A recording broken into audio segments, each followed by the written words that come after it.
welcome back to the One Shot Movie Podcast. I'm your host, Vincent. And I'm Johnny. Welcome back to the show. And we have a really good movie and two guests today. Okay. We have an interesting movie. We have an interesting movie. That's what I was going to say. I was going to say it's an interesting movie. And we have two good guests, two of my coworkers, and one of them loves this movie, one of them hates it. So introduce yourself, guys. My name is Jason Cruz. I am a current co-worker of this young man, Vinny, and I'm meeting Johnny for the first time. Nice to meet you as well. Let's get into it, right? I mean, just a fan of the movie. Obviously, you can see the two of us are conspicuously dressed opposite today, which is probably a good metaphor for the episode going forward. Yeah. Pretty much. Justin? Yeah. I don't want to be here, but my name's Justin. And no, it's not that you don't want to be here. You don't want to do the movie. Wait, we're doing what? Nope. No. Oh, this is Vanilla Sky? This is Vanilla Sky. Fuck.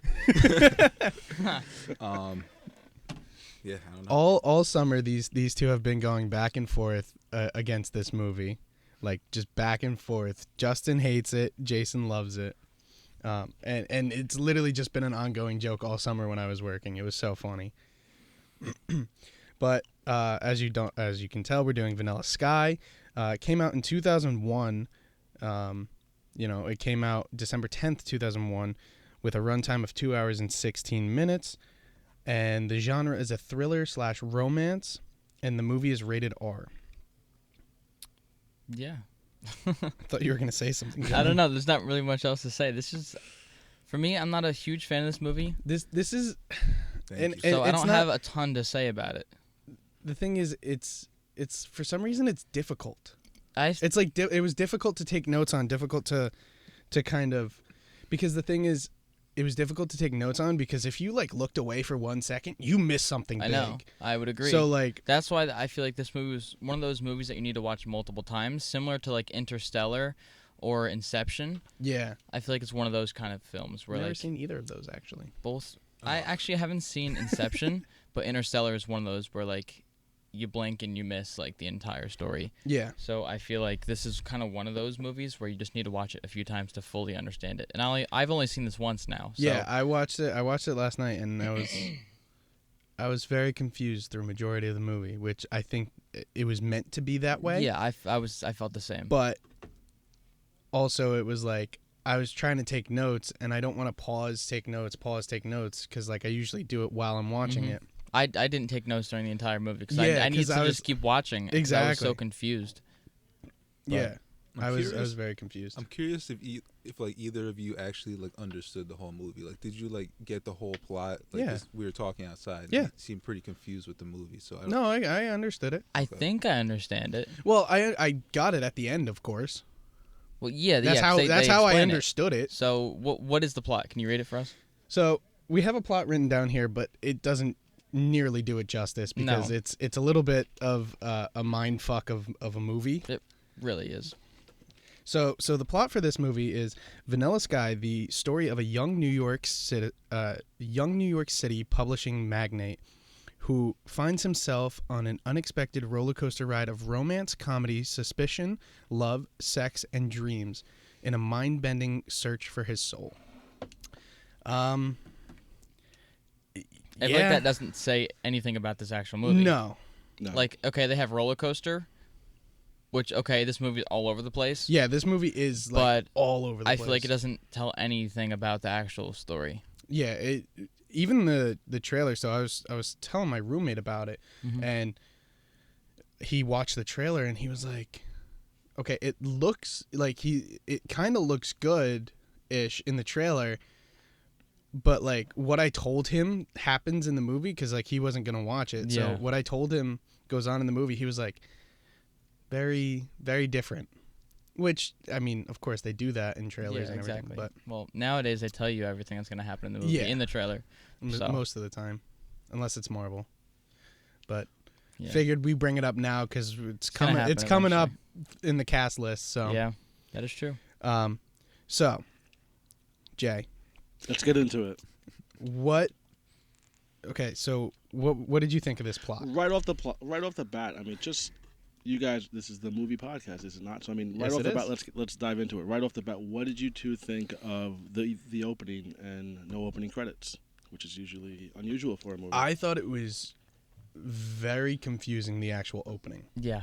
No, I'm not talking about the actual scene. I'm just talking about the concept of no opening credits, no build up. Just I like that. I do like no opening credits sometimes. Yeah. Because it just kind of you're right into it. Like they did it with Multiverse of Madness. They did it with Endgame, like where they showed, something happened first and then they roll the opening credits. But I know what you're saying. Like there was nothing until the end of the movie. Almost. Yeah. Right.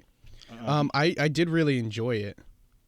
I thought it was good because it just kind of puts you right into the movie, and I do like that. And I feel like it gets your attention, and then it like keeps it because you need to keep watching to understand what's going on. So I think that was a really good job by the director. You need a provocative, sexy opening, and I think you got that in the first. I mean, you really 2 minutes. did. You really did. Cameron Diaz. Can't go wrong with that. But it was Cameron Diaz with Penelope Cruz's voice waking him up, wasn't it? Or was it? Oh, fuck you. See, you have to understand something. The three of you are coming from this angle with this movie, having the perspective of just seeing it for the first time. I am coming from lived it. I saw it when it came out. I was in the theater when it came out, right? And if I had to put a number, I'd say at least a dozen times that I've seen it. So Really? at Damn. least. So like anyone's favorite movie, right? You're gonna see it if it's on TV. It's just something you're gonna pop on. But Funny thing is, I've never seen this on TV. it's always. I'm not even kidding. I've never seen it on TV. You gotta look for it. Trust me. But I will say that it does. Having seen it a few more times than just the once, you do get a different perspective. Just like any Tarantino movie, you're going to have a high rewatchability. Right. So for me, at least, I can't speak for anyone else, but for me, high rewatchability, I'm always catching things that I maybe didn't see firsthand. Yeah, I could totally understand that because there's so much going on. I feel like you can't notice everything on the first watch. Oh, like, yeah. It's one of those films, like I said, you need to rewatch a lot to fully understand everything. I did notice that totally one makes thing, sense. but I want to get into that later. Mm-hmm. I want to hear your take on this because you say you hate this movie. You say it's not good. Get off your damn phone before I shove it up your ass. Dude, fucking research, man. You were supposed to do that last night. I know. Perfect timing. No, but So I want to hear your reasoning behind this. What, the whole movie? Like Or are why we just you talking don't about like the why you don't like it so much? I mean, I think Jason obviously has some, history with this movie that is kind of swaying his opinion to, like it more than the average person. I think. So pretty much you're just calling him old. I mean, that's how I heard I think it. the average person doesn't cry Yikes. every time they watch this movie. They don't what? He cries every time he watches the movie.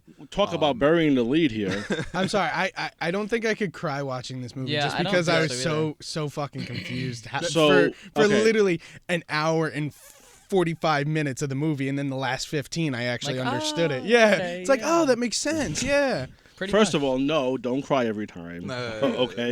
That's a lie. Second, that's not a lie. That is not a lie. Third of all, you're gonna deny that there aren't at least some sad parts in the movie. I guess I'll take a break from coffee now because There's no way that practically movie's just making spilled me it on cry. It's myself. just- But you're still not answering the question. Do you at least admit that there are at least some sad parts in the movie? the ending is a little sad. Still didn't answer the question.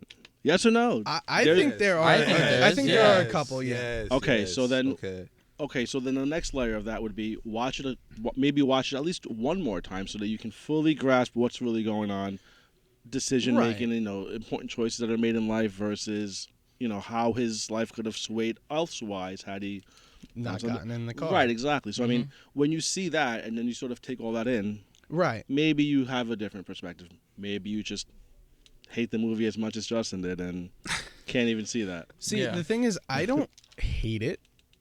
I just was very confused, but at the end, I understood it. So if I were to rewatch it, understanding it again, I think I would like it a little bit better. So, but what was confusing? Because I know when I walked out of the theater that day, I was very confused as well. Oh, I was so fucking confused. Yeah. Are you, because it picks up, it starts with him and Cameron Diaz in bed. Then he leaves to go to work. He's driving through New York. New York's empty. Yeah, that At first, I was like, what the fuck? I was like, what is this, like a zombie? Like right, I was very confused. Like I didn't... Post-apocalyptic kind of film? Because I didn't even know what it was about when I had no idea either. I was like, all right, I was going in blind. I just knew these two were talking about it all summer. Exactly. So I'm like, okay, like, where is this going? And so you see him just driving aimlessly in a car that clearly wasn't his. Yeah. So it was clearly in his mind. Obviously, they show that after the fact. But I was just confused, like, why start with that? Right. You know what I mean? Yeah, and then he wakes he wakes up from his dream. Well, there you go. You just asked and answered your own question. Of course, it was a dream. That's all. But then like it just keeps on going, because then after that, it cuts to him. Like there's the cut of him talking to Kurt Russell in the jail cell, and I'm like, what the fuck is going on? I'm like, how did he just randomly get accused for murder? Also, why the fuck is he wearing a silicone face? That was one of my things too. And then, I was confused. Yeah, and then Kurt Russell's like, oh yeah, your face got fucked up, and then we haven't even gotten there. And then yet. like half hour into the movie, we see the car crash. Yeah. So it was just, I think it was all over the place, but it made the movie work at the end. Yeah, I mean, well, yeah, that makes sense. But I just feel like the pacing with this movie was wrong, because they explained things at the wrong time. Right. Like you just said, they showed him in the jail cell and him with the mask on in the beginning, and you're kind of just sitting there like, what the fuck's going on? Yeah. I feel like they could have waited at least till car crash to show that. Yeah, so like instead of doing it beforehand. Because, you could tell if after the car crash he's in a jail cell, maybe he got mentally fucked up where he actually did murder somebody. Yeah. I mean, and you do kind of progressively see that with his face being fucked up. He starts to get angry. He starts to get pissed off because of all the drugs, all that stuff. So the timing is what threw you off there. I think so. I think that and like the placement of certain scenes. And so you've never seen a Tarantino movie? No, I have. So, Pulp Fiction alone, the timeline is taken all out of context throughout the whole movie. You're not seeing it. It's not linear. For example. Also, so is Once Upon a Time in Hollywood. And you explained that to me. Like, I didn't like that at first, but you explained it to me why it was like that. And looking back at it, yes, it was it was good. But I don't know. For this movie, it was weird. It was just but weird. What was weird about it? So it sounds like you can't get past the whole out of like the time, you didn't like the way it was timelined.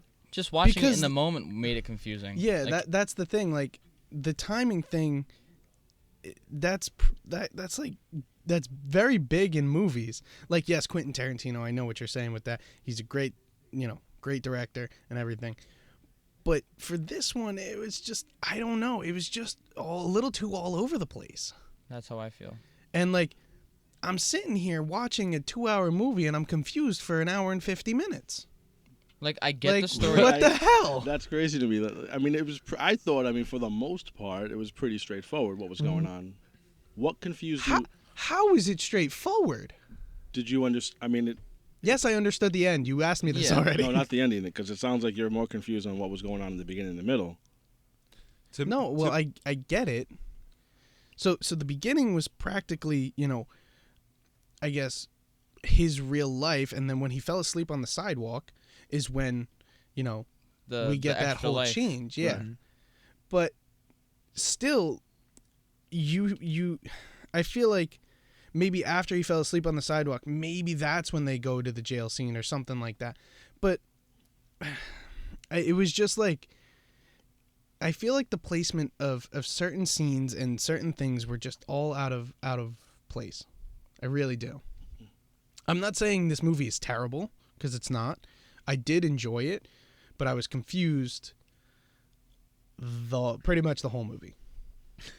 Yeah. So I'm with you there. I just feel like some certain scenes, like maybe 2 or 3 scenes that were crucial to the story. Yeah.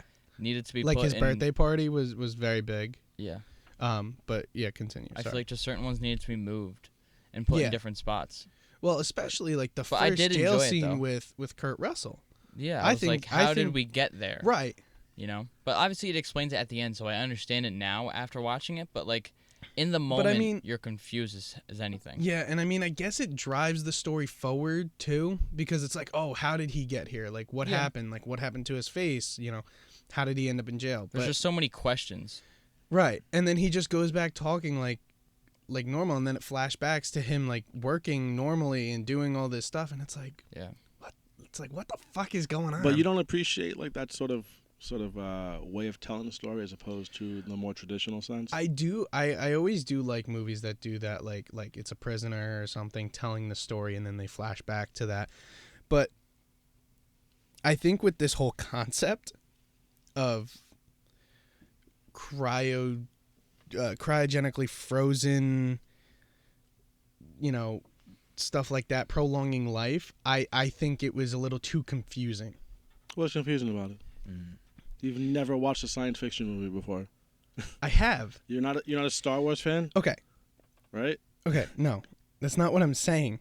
So if it was just like, if he actually committed a murder, or like they're actually trying to figure out if he murdered somebody or whatever, and then it's told through that perspective, and you know, he's got the silicone mask on, he's talking to Kurt Russell and everything like that, I think that would have been fine.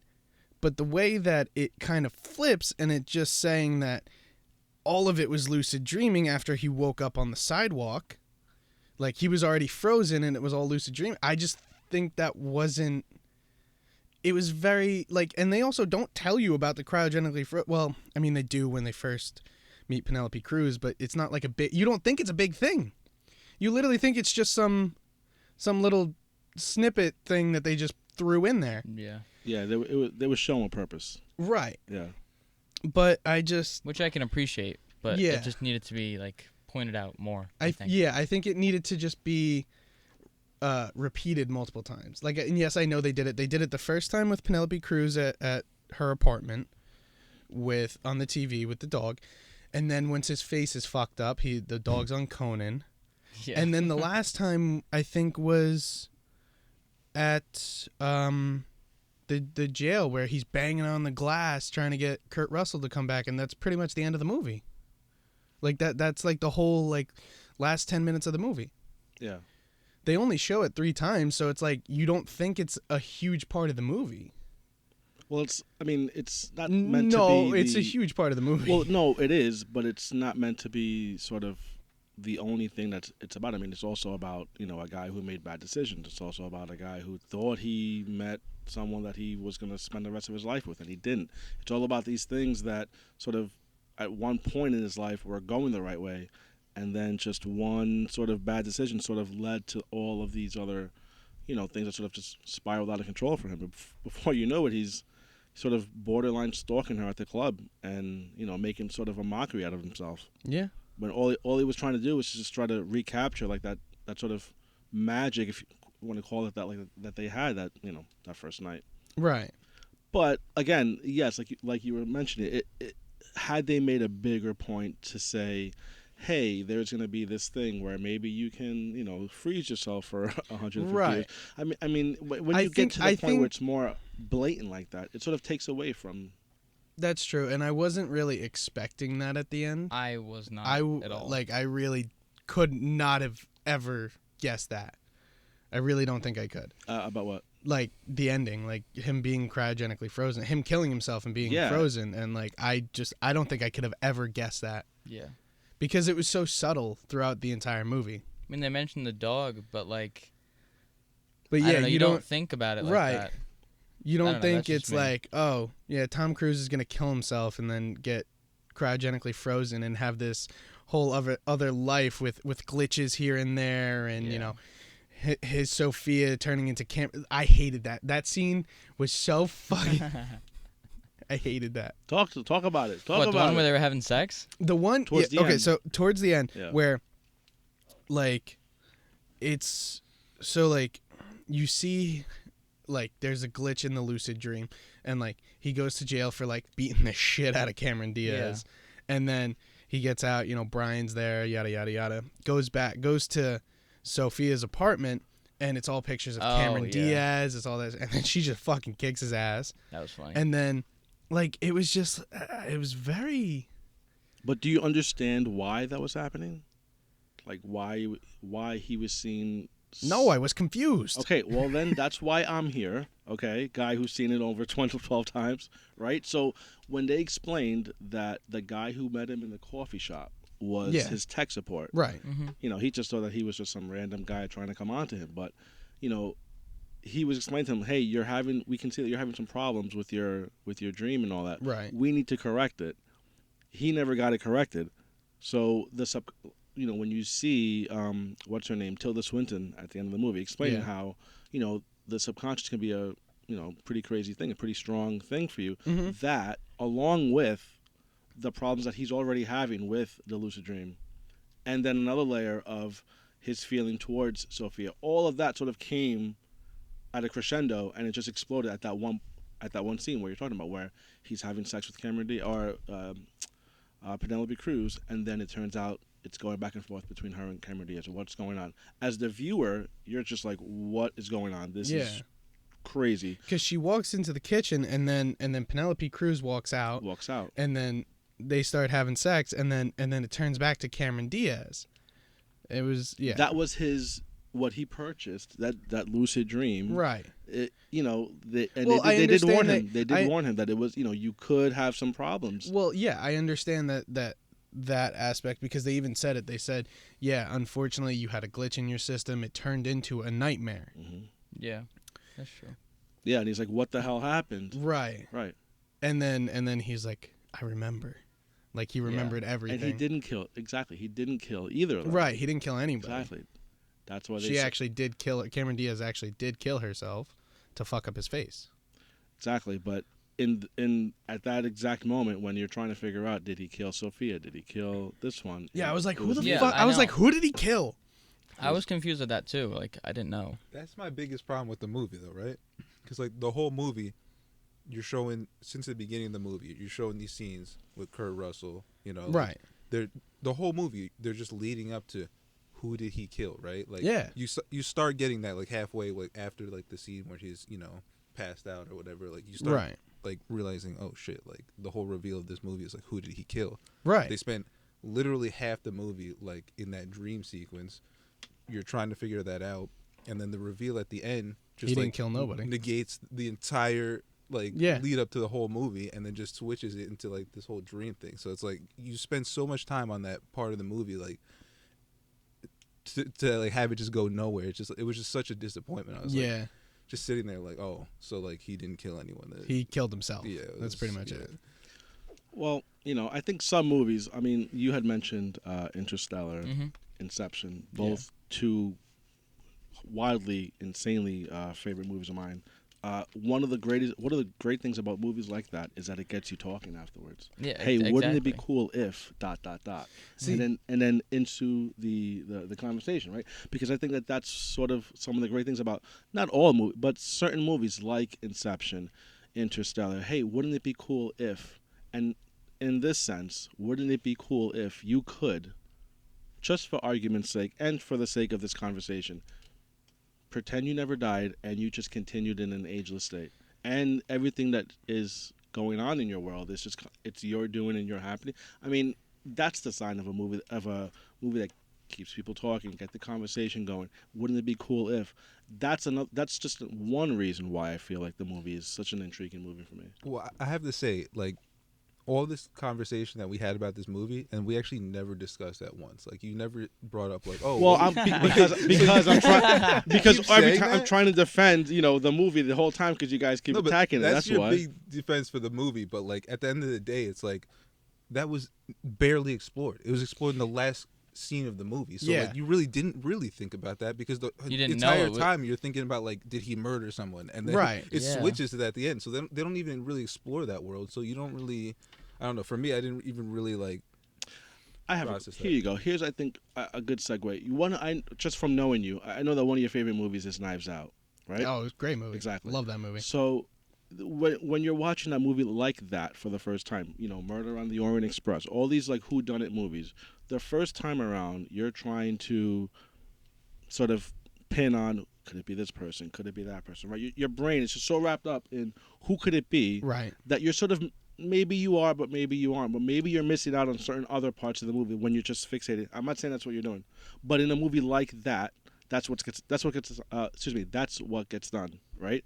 So I feel like once you can get past that, you see the movie, you find out who the killer is, watch it a second time. Now it's sort of like a veil that's been lifted. Now you can sit back and enjoy the movie for what it is.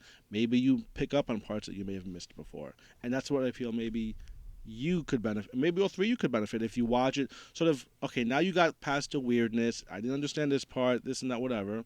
Read what you got to read. Maybe watch it a second time. Maybe there's a different understanding. That's all.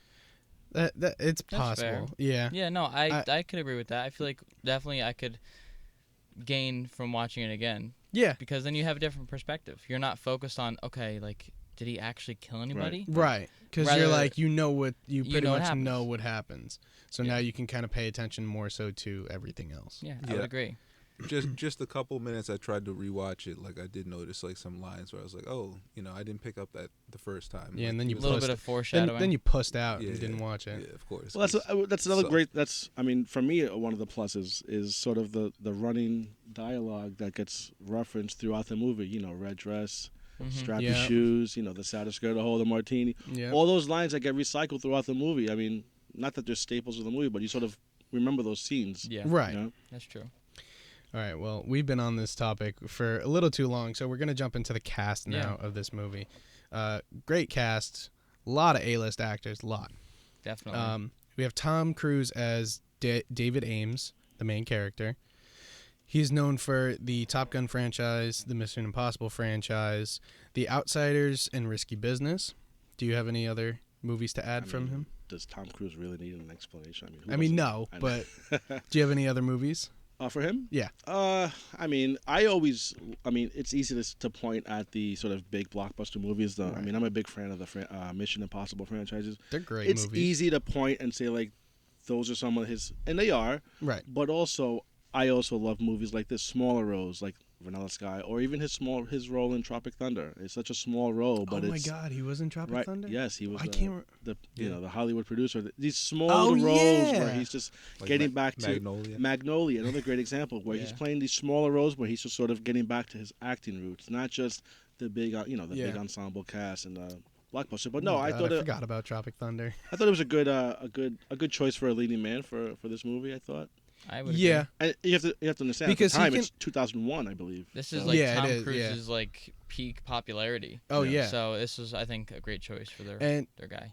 And like he's like sort of like he has that ability like Christian Bale does to just kind of like flip a switch and just kind of go fucking psycho, and it's like it reminded really me weird so much of him. Right, in American Psycho. Yeah, it's like weird. Like those two actors can just like flip a switch and they can play these mentally unstable, crazy characters. Yeah. It's really cool. Who do we got up next, John? Up next is Penelope Cruz as Sophia, and she's known for the Pirates of the Caribbean on Stranger Tides. I don't know when that one came out. I really don't. I don't know. I'm not a really big Pirates fan. I'm not a huge Pirates fan. I don't know if you guys are. I'm but not a huge one. It's not my thing. She's also in Vicky Cristina, Barcelona, Zoolander 2, and Volver. I don't know, not much I've really seen with her in. I think I've seen Zoolander 2. I don't know why I've seen Zoolander 2, but I think I have. I don't know. I hate those. Like, I really hate them. I think I just watched. I watched the second one before I watched the first one because, like, at the time the second one was out, and I was like still in high school and I was just bored and I needed something to watch. Yeah. So I watched it, and it was so bad. Like, they're all so bad. Early 2000s movies, man. Yeah. Zoolander 2 came out in, like, 2016, I think. It's just one of those movies. Part 2, you mean? Yeah. Zoolander 2, yeah. Yeah, I feel like Zoolander is, like, one of those movies, like, you watch in the back of the classroom when you're just really bored. Yeah. I know that's what I used to do, so... That's what I meant. Like, I found Zoolander 2, and I was like, just need something to watch to not pay attention in class. Exactly. Yeah, I did that exact kind of thing in high school. Jay, who's up next? Well, I mean, first, side note before we move on, but Tom Cruise and Penelope Cruz did end up getting together during the making of this movie. Oh, they did? And Tom Really? Cruise was married to Nicole shit. Kidman, and there was at one point the only people That's who ugly. had knew about the divorce at the time, because the divorce was agreed upon during the filming of this movie. So there was a good portion of the time where the only people in the entire world who knew that Tom Cruise was going to get divorced from Kidman was the crew on the crazy. set. And they ended up, I think him and Penelope Cruz ended up, I don't know if they married, but I know that they did date for a while shortly after this movie. Well, But just an interesting side note. That's pretty cool. I never knew that at all. That's interesting. Wow. Cameron Diaz as the pretty Julie Gianni, known for, I mean, The Mask, of course, one of my earlier movies I've seen her in, the Charlie's Angels movies, Shrek, Bad Teacher, Sex Tape. Love Shrek. I mean, love Gangs of New York Shrek. also she was great in. Which one? Gangs of New York she was in, small role. I saw The Mask, all the Shreks, Bad Teacher, and Sex Tape. Yeah. I've never fucking seen movie. Charlie's Angels. Me neither. I haven't either. No. Didn't they remake it like recently? I think they tried to. Probably. I wouldn't I doubt think it. like Kristen Stewart's in it, and like there's Yeah. it's a whole bunch of things. I think I think they did. But as far as like as far as leading women going in this movie, I mean, at the time, Cameron Diaz and Penelope Cruz. I mean, I don't think you can go. I mean, who else could you have seen playing that? I don't know. Yeah, To be honest. because she's another one of those like people who is a very versatile actress. Who? Like who? Cameron Diaz, Yeah, I agree. because she can like go from crazy to and as you see in the other ones, like very I don't want to say the one word, but it's like out. Say it, Vin. Say it. She can go from crazy to like slutty to She's she's just she's a very versatile actor, she's a Swiss Army knife of acting. She can Yeah. play different roles. and that I mean, Tom Cruise kind of has like 2 to 3 settings. Tom Cruise No, has. you're right. You're right. Tom Cruise has Yes. Mission Impossible Yes. serious. He's got like crazy, and then sometimes he has like A little goofy bit of funny. Right, Yeah, Right. That's fair. and But that's when pretty he does much hit it. that funny bone, they are. Oh yeah, Oh, they're good. It hits. It definitely Yeah. hits. No, I definitely agree. I think that's good. they did come out with one in 2019. I thought so. Yeah. you're Okay. right.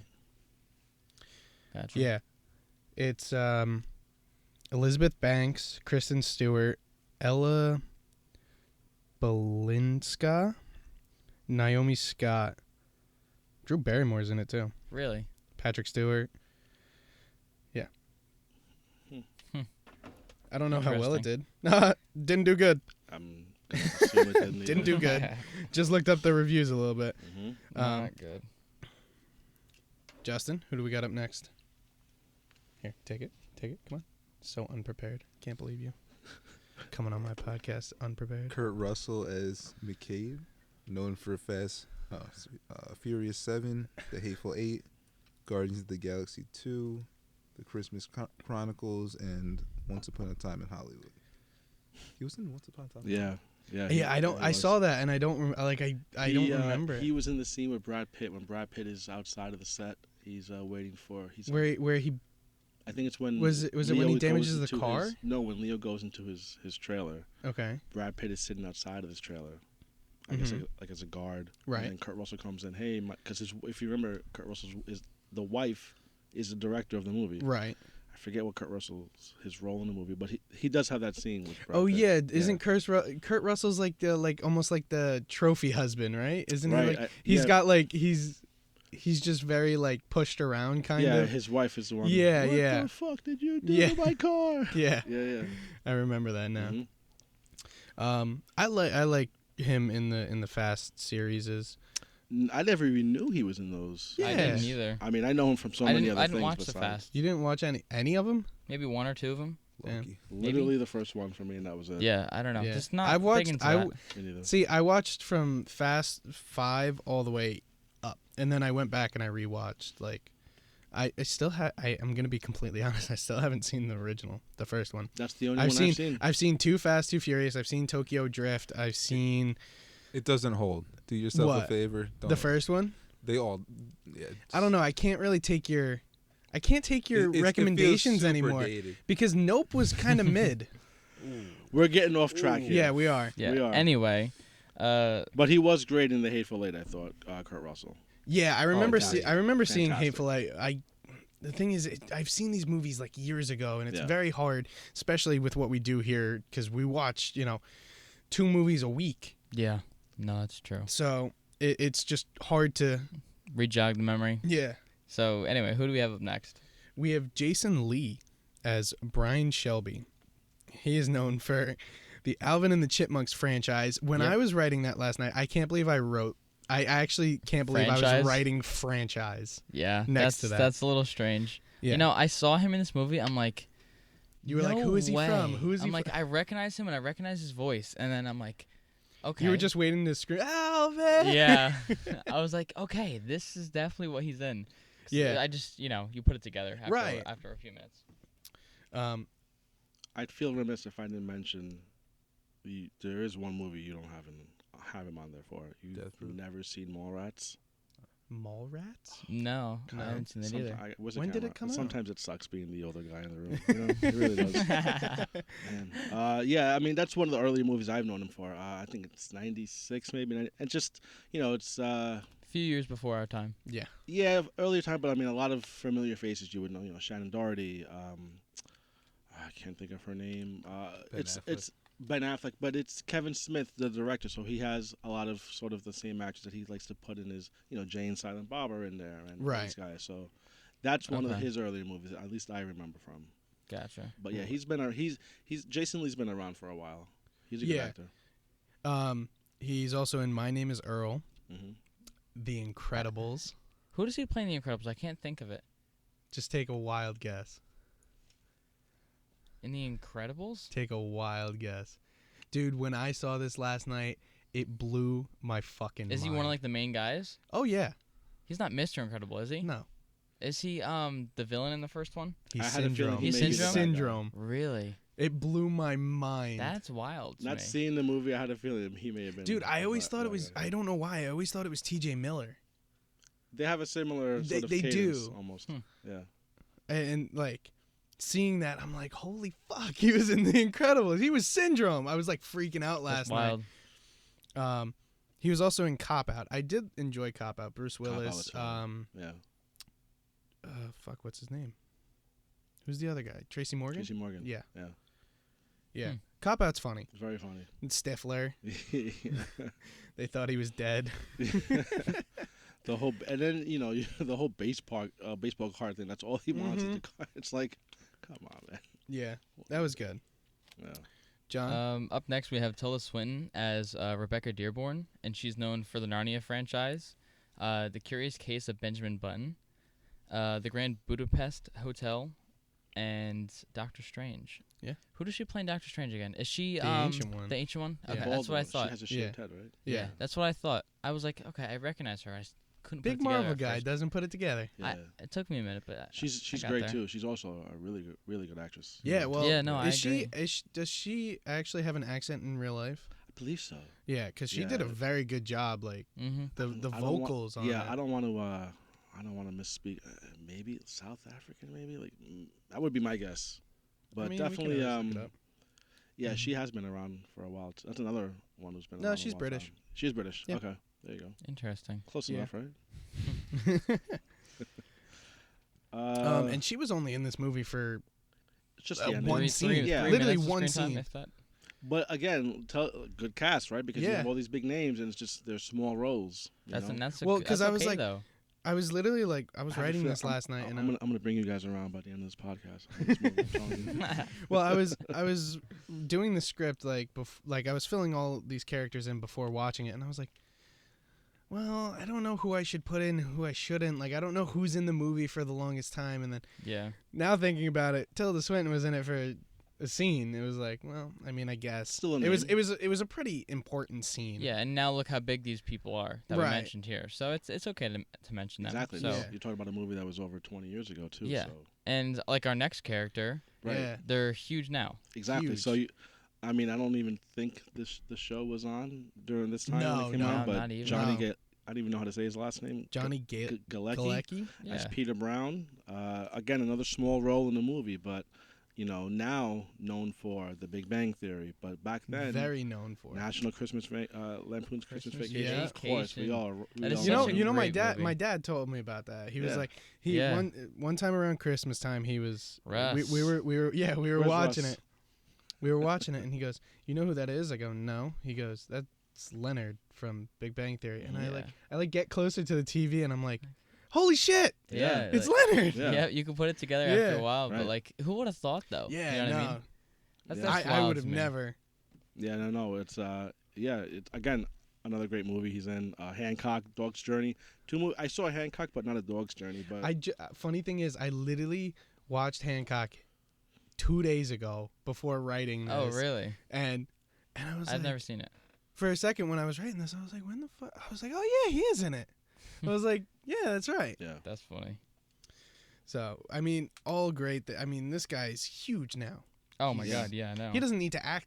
He could retire. He doesn't. He doesn't. Most likely. He really doesn't need to act. Dude's anymore. gonna make residuals from Big Bang for the rest of his life. They ended what So 3 much years ago. The show is still on. Syndication. Like it's always on. Like no matter what. I don't think it's left a single channel. No. Like it's always on. He's gonna make so much money in terms of residuals from that. Oh my 100%. God, it's ridiculous.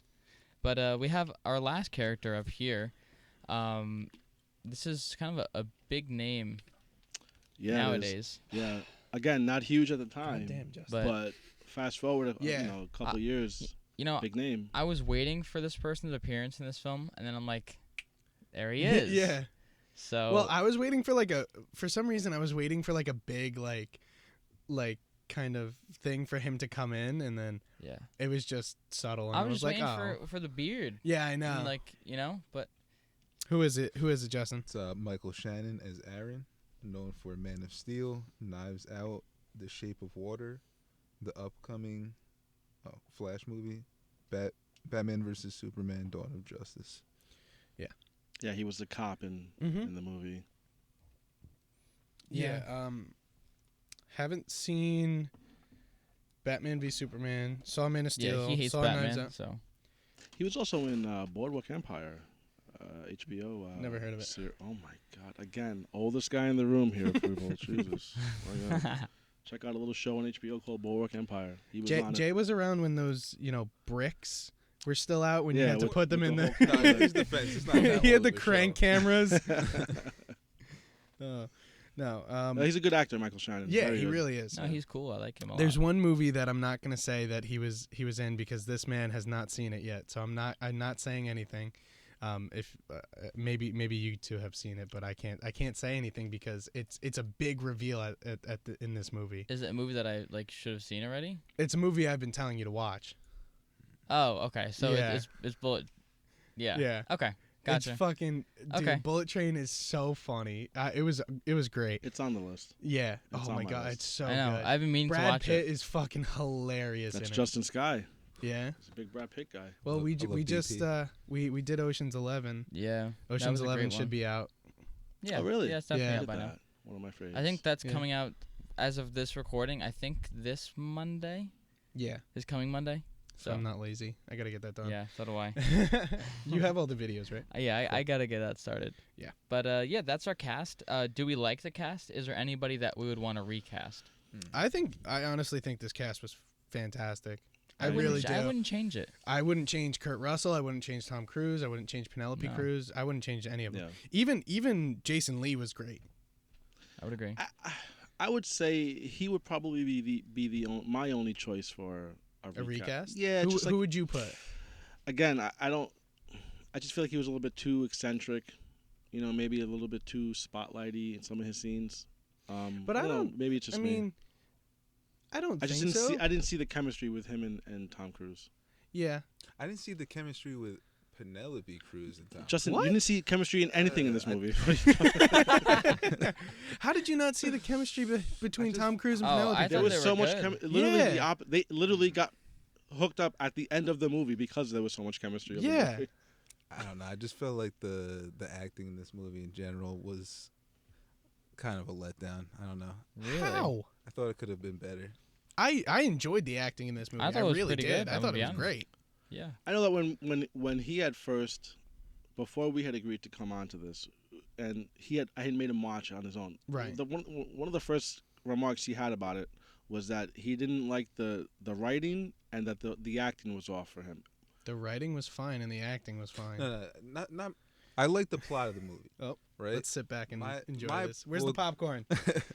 My problem was more of the director, so we'll save this for the next part because I know you. I see that you have the direct. But to me, that was my biggest part of the problem with the movie because I like all the actors and actresses in this movie, besides maybe Penelope Cruz. I'm not really a fan of her, but I feel like the director didn't really bring out the best of them. I think Penelope Cruz did a great job. I wasn't believing them as a couple. Why? I just didn't feel like they had great. But that was the thing. I think they had great chemistry because it seemed like she loved him, but at the same time, kind of was something was holding her back, and I think that kind of drove the story forward, especially with this lucid dream ending. Well, how about this? Quick side note.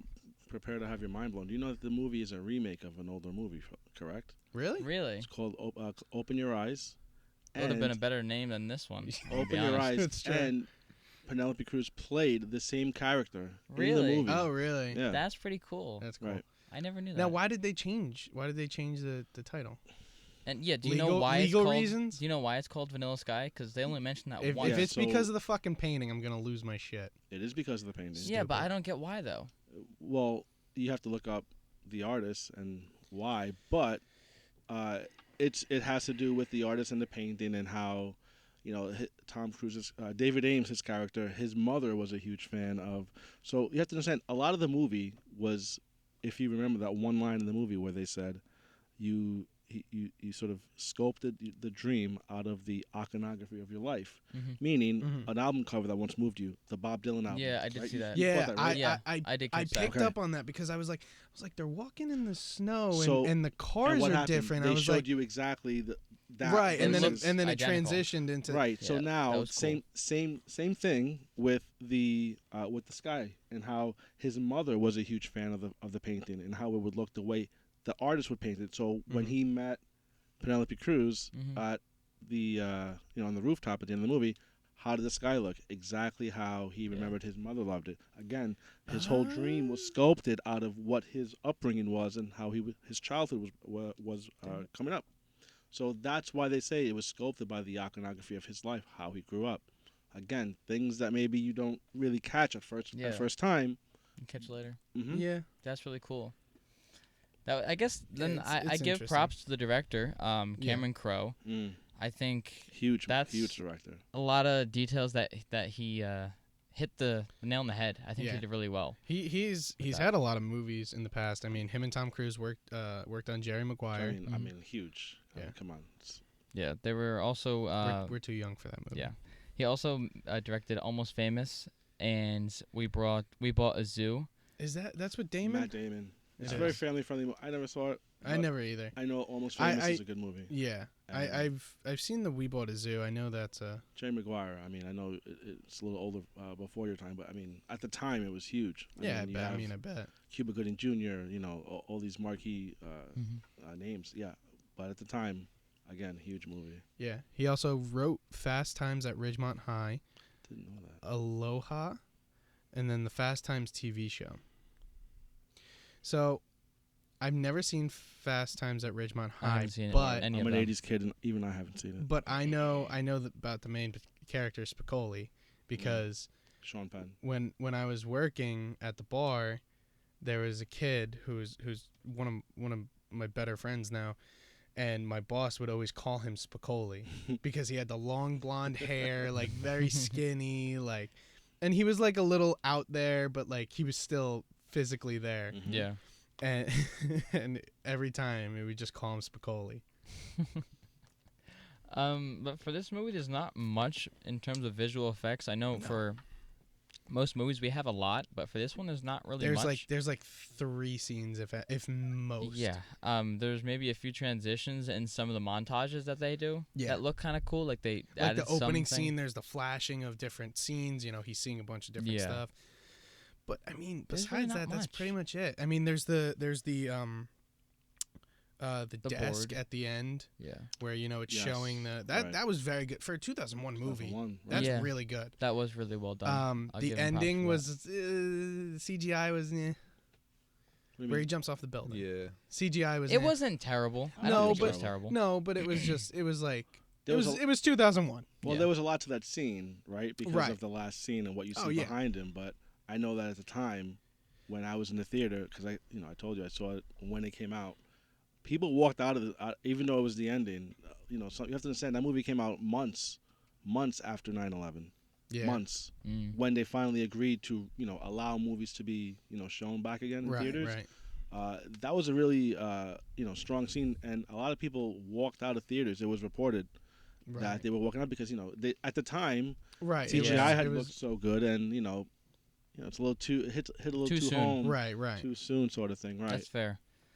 So that was really all in terms of visual effects. Cinematography, I didn't really have much. Cinematography, it's pretty much just the basics you see in almost every really movie. Not much. Like there really wasn't anything. The only thing is there was a bunch of J cuts where the voice is over the one scene and then it jumps to the one scene. Yeah. There's a lot of narration as well. Yeah, like a lot more of towards the end of the film though. Narration and voiceovers, a lot through this movie because I think the thing is the voiceovers were him talking to Kurt Russell, but at the same time it just felt like he was talking to us, which was kind of cool, but also kind of confusing because it's like, is he breaking the fourth wall? Is he not? That's fair. So, but besides cinematography, I mean, besides any of that, it's literally just simple stuff. Over the shoulder shots, mid shots from the chest up.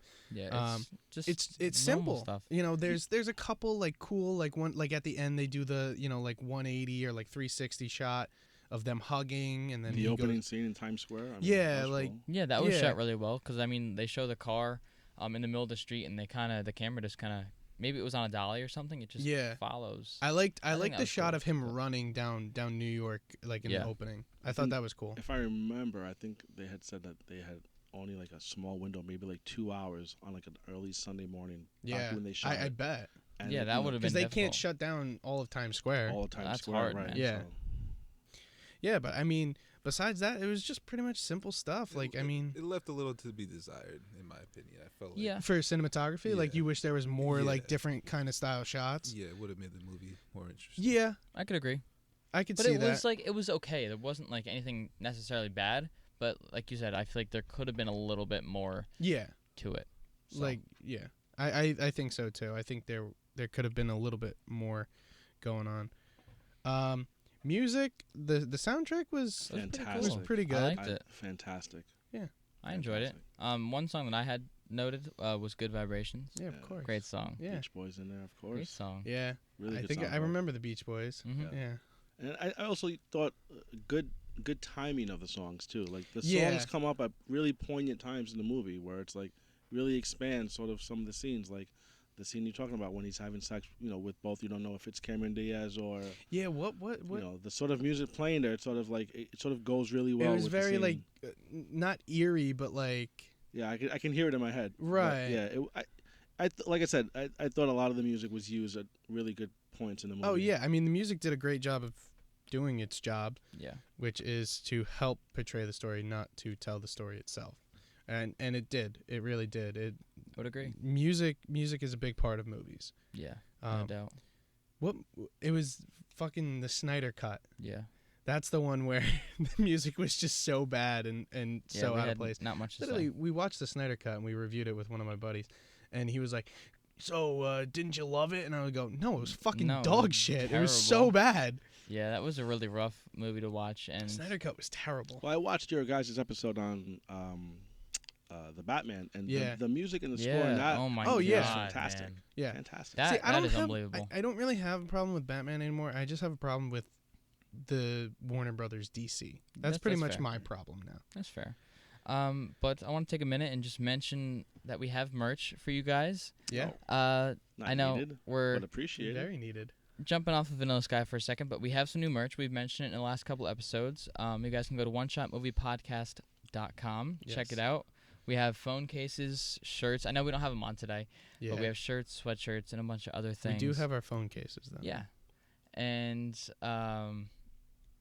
what's it called? You guys can use a promo code for this episode. Have we decided what that is yet? I'll get to it. Okay. Chocolate. Chocolate, yeah. No. But we'll mention it towards the end of the episode. Yeah, so stay tuned to figure out what that is. But definitely go check it out. We have some really good stuff there that we just dropped about a month ago. Maybe a little bit more, depending on when this comes out. But some really good stuff, so you guys should definitely go check it out. OneShotMoviePodcast.com. Yeah. I love the merch and the design of everything. Yeah. And John and I might actually have some new stuff coming out soon, just for us. Hopefully. Just we'll for me and John. I'm excited. Tuned. Yeah. We talked about the acting. The acting was really good. I really enjoyed it. Justin, you can leave. we know your thoughts on the acting. Yeah. I didn't see many mistakes in this film either. I didn't catch a lot. So there was one that I was so the album cover, I thought that was a mistake when I first saw it, because I was like, the Bob Dylan team. yeah, I was like the cars are like it's a different time. The second you And see then it on also- screen, you're like, something doesn't look right. Yeah, there. and then also the when Jason Lee does the sweet and sour speech for the first time, he's already out the door, and then it cuts to him being right next to Tom Cruise. I don't know if that was a mistake, or if that was meant to his birthday scene where Jason Lee's giving him the sweet and sour speech for the first time. when they're in like the apartment within the house. Yeah. Okay. So Jason Lee's pretty much out the door. Right. And then it cuts to Jason Lee being next to him, giving him the sweet and sour speech. But he was on the other side of the apartment. Yeah, at that I don't point. know. I don't know if it was a mistake or if it was meant to kind of like throw you off, because that's how he remembers it. He remembers it, he remembers him kind of walking out, but then he doesn't remember him coming back in. He just remembers him being next to him and what he said. Right. So I don't know if that's the thing with this movie. You can't tell if they're mistakes or not, because this movie is just all over the place, and like you Trust can't me, really. You will benefit from a rewatch. I think I might need to, honestly. I think I might go do that this weekend. Maybe not tonight or tomorrow, but One We'll day. get- I'll get there. eventually. Yeah. Easter eggs. I didn't see any. on the cast list. I didn't see it in the movie, but I saw on the cast list that Tommy Lee is actually one of the cryogenically frozen people. Really? I never saw that. They never made mention of that. No, they didn't, but like it says it on the cast list. That's crazy. Yeah. That's interesting. I never saw that. I know there's a ton of product placement within this movie. Oh yeah. Especially in the Times Square scene, you get like Coke, Oh, yeah. Pepsi, Free advertising. a bunch of other stuff that I can't even remember, because there's just so many different like businesses and products that you could point out. Yeah. But it's within the first like 5 minutes of the movie. Go check it out. There's so much there. Yeah. I always like to point out product placement. Johnny's the product placement guy. Yeah. Business oriented. Yeah, of course. I get it. Now we got a good part of the episode here. We have the movie ratings on websites, and I want everyone's thoughts here. Yeah. To start out, we have IMDb at a 6.9 out of 10. Let's just round that up to 7. Thank you very much. Next, we have Rotten Tomatoes at a 42%. And to close it out, we have Metacritic at a 45%. What do we think? Explain Metacritic, because I don't know what that term is. Metacritic is just like It's a website. It's one of the webs it's one of those websites, Grandpa. on the internet. No, it's just one of the websites that like give movies like a rating, and it's like a 45% out of 10. So that means that they didn't like this movie at all. Okay. They thought it was shit. Well, the site is shit. So No, but this website, No, Metacritic, they grade really, really like hard. Okay. So even good movies are rated really, really bad. Yeah. So Like Goodfellas, they had it like a 60 or like a 70 when it's like one of the best of all time. So they're very critical. What do I think about? I mean, I can't say I disagree or agree. I mean, do I think it's the best movie ever made? No. But do I think it's the worst movie? No. I think it's right there in the middle. It's an entertaining movie. If you got the movie, it should leave you talking afterwards and, hey, wouldn't it be cool? Hey, can you imagine? Oh my, like, so it's sort of that sort of sense. It sort of checks the box. A 7 out of 10 from IMDb. 6.9. It's a 7. 6.9. It's a 7. I don't disagree. I don't hate it. That's fair. Yeah, I'm leaning more towards the 6 range, like 5, 6. That's where I'm at too. I'm in that kind of 5 to 6 range as well. Yeah. So Right- I right think in line, I think right if down the anything, middle, yeah. yeah. So I think if anything, bump up the Rotten Tomatoes a little bit and bump up the Metacritic a little bit. Yeah. Right. I would agree. I'm actually surprised IMDb with the 6.9. Yeah, I would have thought it would have. a little IMDb would lower. have given it like a 2 or something. Not a 2, but I mean, yeah, but like like I lower. thought maybe a Right. 6, like a flat 6 or yeah. 6.1, or 6.2. even like kind of the same as, you know, the other two, Rotten and Yeah. Meta. or at least kind of somewhere in the middle. Yeah, that's Yeah. true. But next we have the opening weekend and overall earnings for this film. The budget started out as it was $68 million, which is a pretty decent budget. Yeah. Granted, 2001 films are very Yeah. you know, little lower in the. They're not like $200 million films. They're like, you know, $50 to $70 million films. yeah, but this was the pretty large budget for what yeah, this film at was. the time it's a lot. Yeah. And Opening, there was yeah. there was like nothing like we said. There's really no CGI to it. It was all just kind of timing, place, like where these shots are being done, because you know they had to get in New York for X real amount of quick, hours. you know. So that was kind of like the probably the big thing. You're big on the CGI, huh? Do you think CGI would have helped it today? Like if this movie was made today, maybe like the whole face. I think the face was fine. I think the face was good. I think the face helped. It's all prosthetics and makeup. Yeah. I think And the face really helped. he, you know, if you remember at the beginning, there's that quick cameo by Steven Spielberg. I don't know if you caught Where that did at I the Really? party. hear? Steven Spielberg. He was at the party? Yeah, he was at the That's party. cool. I He never was, "Happy caught that either. birthday, you son of a bitch." Oh, okay. Also, side note, Tom Cruise, while filming this movie, Right. had agreed, while filming, that his next movie was going to be a Steven Spielberg movie. Spielberg got a hold of, found out about this, gave him the script for Minority Report. I liked the Minority Tom Cruise Report. read the script for Minority Report on the set of Vanilla Sky and agreed to make the next movie while making Vanilla Sky. Hence why the cameo by Steven Spielberg. That's pretty cool. Yeah. I like I all did these like little- I It's like how facts. things come about when you find them out like that. I like Yeah. I like Minority Report. I really do. I think they used I read the the- same facial prosthetic that Tom They Cruise. might have. I think because he has that scene where Yeah. might be the I same. haven't seen it in a while. I watched it so the thing is, the reason I watched Minority Report is because it comes from a short story, and in high school I took a class called Short Story and Film, where you would read the short story and compare it to the movie, which was really cool. Like The Christmas Story, Minority Report, stuff like that. And I did really enjoy Minority Report. I thought it was a good short story and ahead a of good its time too. yeah, and a very good movie as well. Yeah. That's fair. But going back to the budget and the earnings, opening weekend it made $25 million, and then overall it more than doubled, or almost tripled, more than triple Yeah. its earnings, $202 million. So I think they succeeded pretty well with this movie. Almost 4 times its budget if you Yeah. really think about it. That's true. Close to it. I'm glad Yeah. to have contributed Yeah. on opening day You what? To the- $100? to the $30 I spent. 12 bucks? Yeah. But I think Uh, they did pretty well with this movie. Oh yeah. They earned a lot of money and definitely made back more than I think they initially thought they would. So. Yeah, Yeah. I really do. I think they made a lot more than they thought they Mhm. were going to. I would agree. I kind of want to know what they think of this movie. Like, not you guys, but like the actors. Like, I want to know what Tom Cruise thinks, Penelope Cruz, you know, all of them. Yeah. Because, like, I feel like if Tom Cruise went back and, like, watched this movie, he'd be like, why the fuck did I do this? No, I think you're wrong. No, that's what I think too. I don't think that's one of his like most memorable roles. Yeah. You know. I think if anything, you know, Risky Business, he would be like, oh, yeah, I love doing this. You know, this was so much fun, you know, all that stuff. But I feel like this one would be like, you know, yeah, I remember it.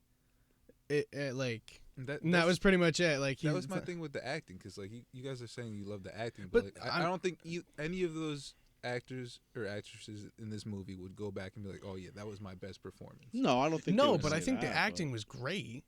I really do. I thought the acting was phenomenal. I would agree. I thought it was very good as well. Yeah. I mean, I'm head over heels over Penelope Cruz. She came across so adorable in that. Yeah, in that I film. know. I feel like they may have just specifically wrote lines specific for her because a lot of the lines she says, like, you know, especially like the birthday party lines, you know, the saddest girl to hold a martini and stuff, like, you know, she just so it sounds like the words, it just flow right off the tongue. Right. Sometimes you look at like Tarantino, you know, writing dialogue for like Samuel L. Jackson. Some things are just meant, and for some people. And again, I'm not saying that it's the same sort of line. I'm just saying that her character, the lines that she was delivering, I felt like she kind of nailed. And right, it's like it's almost like, you know, they write the script for right. specific people, you know. Yeah, like you were fair. saying how Tarantino writes for Samuel L. Jackson. Mm-hmm. You know, you got to write specific to the character, to their strengths. and you know, you can switch up the script you know, if you don't find the right actress or actor, you know, you can always switch it up. That's fair. But I want to jump into our favorites here. Yeah, so favorite we do quotes and favorite scenes. So we do favorite quotes and favorite scenes. Okay. Who wants to start? Oh no, let our guests go first. Whoever let's wants. let Justin go. Justin's been quiet. He has. Favorite scene? Probably when he was in the club and just like bombing with Penelope Cruz. That was very funny. Yeah. Other than that, maybe the ending, but yeah, not too many scenes And stick out that much to me. do you have a favorite quote? No. Nothing? No. So unprepared. Well, not surprising. I don't think anyone's surprised here. No. Favorite scene? I think I really the ending scene when he's about to get into the elevator, when he's about to get in and the guy's already in there waiting for him. And yeah, but you don't see the guy in there because he's behind the wall. You don't see him until he's 1 second, right, and he steps in. That whole elevator scene up, and he's explaining to him what really happened. Yeah, that scene kills me. The quote, I'm torn between two, but if it's not the strappy dress or whatever, no, it's not. You say that like 400 times. I know. I think I kind of want to guess Jay's favorite quote. Go ahead. I feel like it's either saddest girl to ever hold a martini or I'll see you in another life when we're both cats. I'm gonna say those two. It's one of those two. Both great guesses. John, do you want to take a guess? I want to say it's the cats. Yeah, it's the cats. Yeah. Because it's such a great line when you think about like the context of where that line came from. You know, he wanted to be with her, but she wasn't having it after the night of the club, and she's like, "Listen, you're never gonna get it from me. We're never gonna see each other again." And that line, it's just so it's almost like it sort of encompasses the whole movie. Yeah, I'll see you in the light. It's never gonna work between us, and I'll never tell you.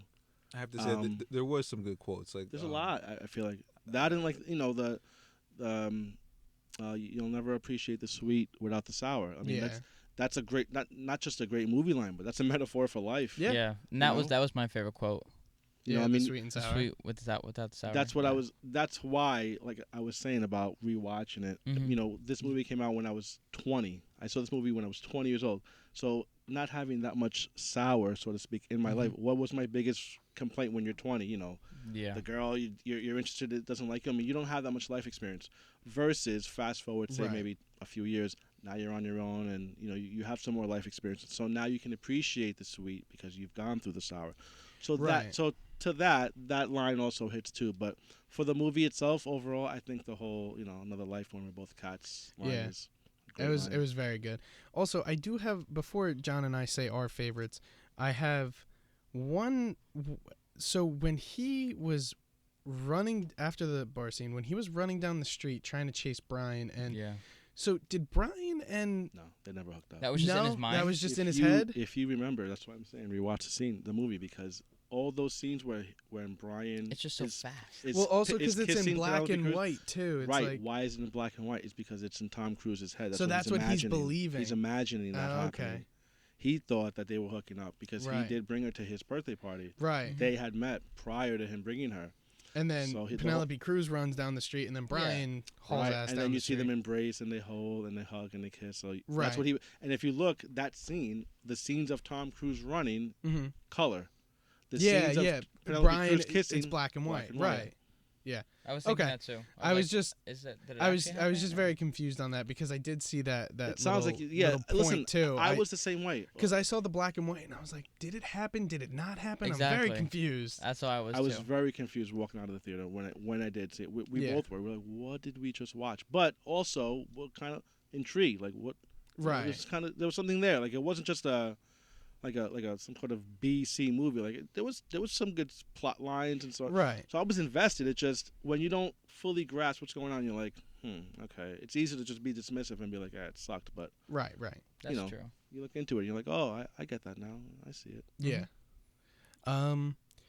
So John, favorite quote, favorite scene. Well, we know your favorite quote, sweet and sour. Favorite scene, I guess it's the rooftop.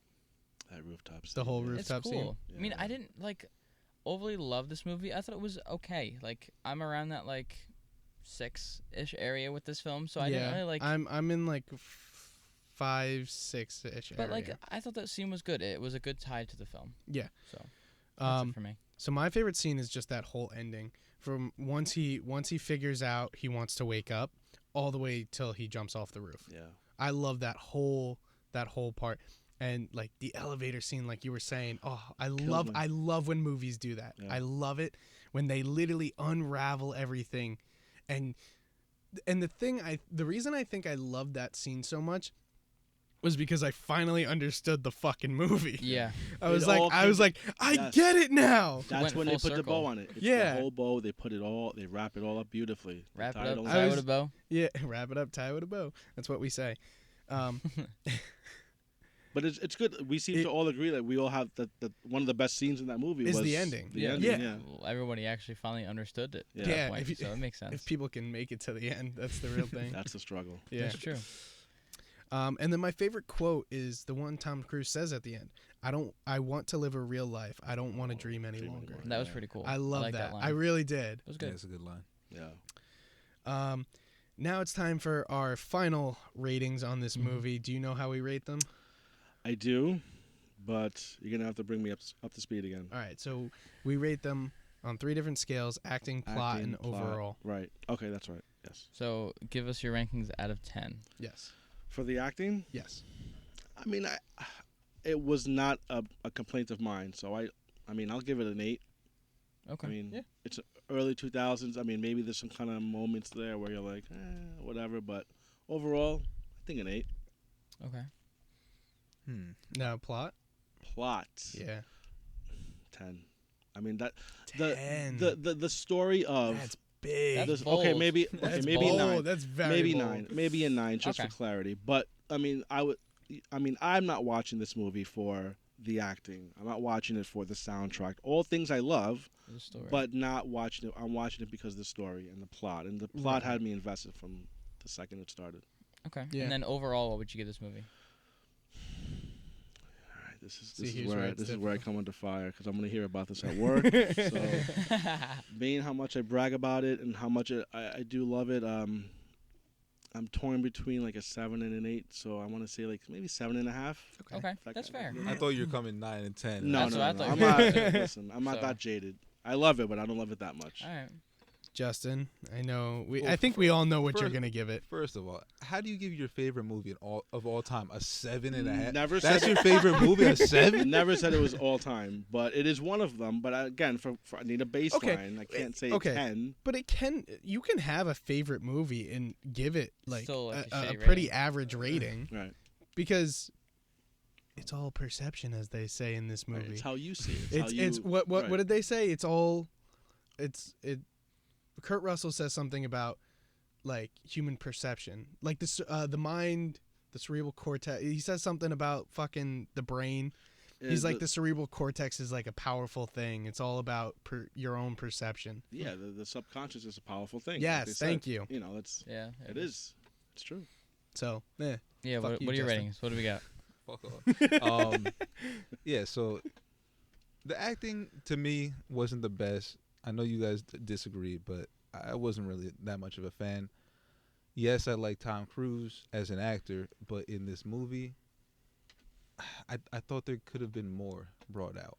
And I think that's more of the fault of the director. I felt like the whole movie just felt very dated. and that was the biggest problem with the movie to me. I'm not a big fan of remakes, but I feel like this movie, the plot actually holds pretty well, and I feel like this almost would be worthy of a remake because it just the early 2000s cheese of the movie. Remake of a remake of a remake. Yeah, no, it's been done before. I mean, it almost felt very like true. Yeah, it almost felt like a really early dated like Black Mirror episode to me, and like I feel like if like someone just did it in that like current style, like as like a show. Yeah, like it would just that kill, would be interesting. I don't know. I don't think a show would work for this. Not a show, just like remade in that like right style. The like Black Mirror style. Like that type I beg of style. to differ.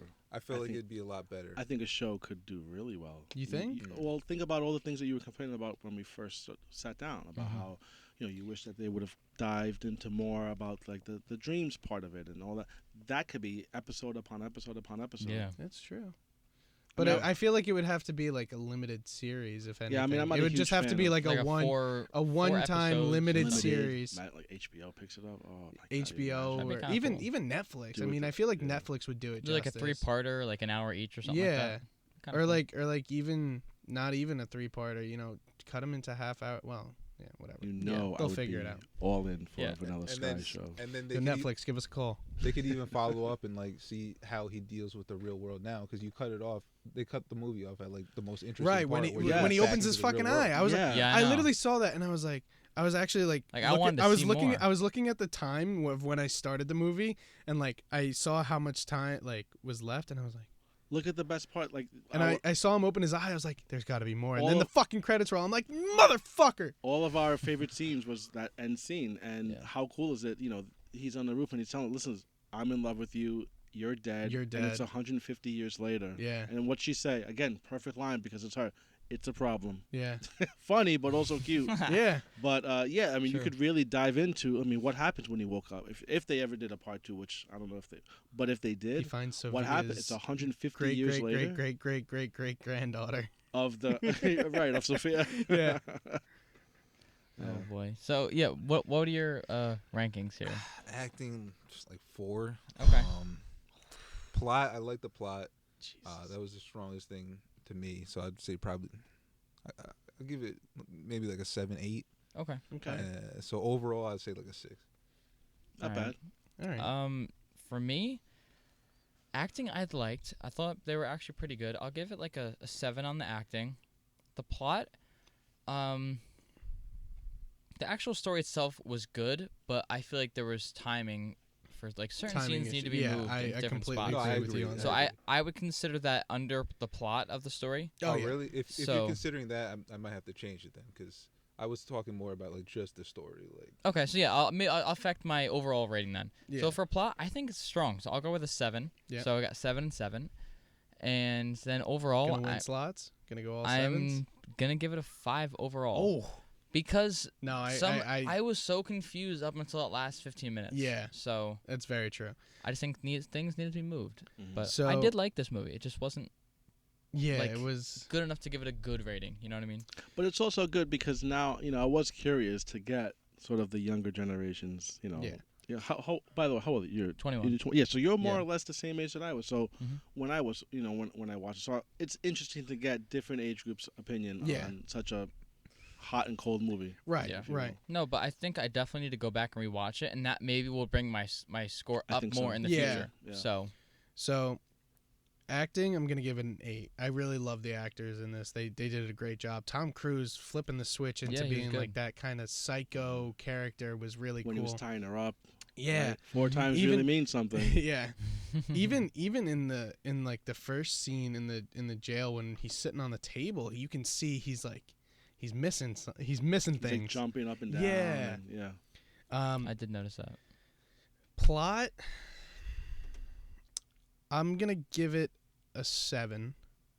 It was a good, like we said, it was a good story, good plot. Just the execution. Yeah. And then overall, I'm going to give it a 5, like you, John, because like you said, timing was timing's everything in a movie. And I think it could have been done a little bit better, probably a little more, not better, but maybe smoother. Mm-hmm. I think that was the whole issue. It if you could say. It was very rough. Maybe a different director sort of gives it a different spin. Same actor, like, same plot, I feel like everything, maybe if Christopher Nolan picked up this movie. You give Christopher Nolan his hands on this. If you, oh my God, if you really think about it, Christopher really Nolan. good. If Christopher Nolan picked up this movie, did a remake of it. Oh my God, dude! Come on. I'd be the first person to buy a ticket. I'd be waiting in line still. Yeah. We've all seen what he can do with a kind of film that jumps around. He could kill it. Yeah, exactly. That's why I suggested him, because it's pretty much up his alley. Yeah. Because he was the director of Interstellar, if I'm correct, right? Yeah. Okay, that's what I thought. Inception and Tenet. Yeah. And he's doing the new Oppenheimer. Mm-hmm.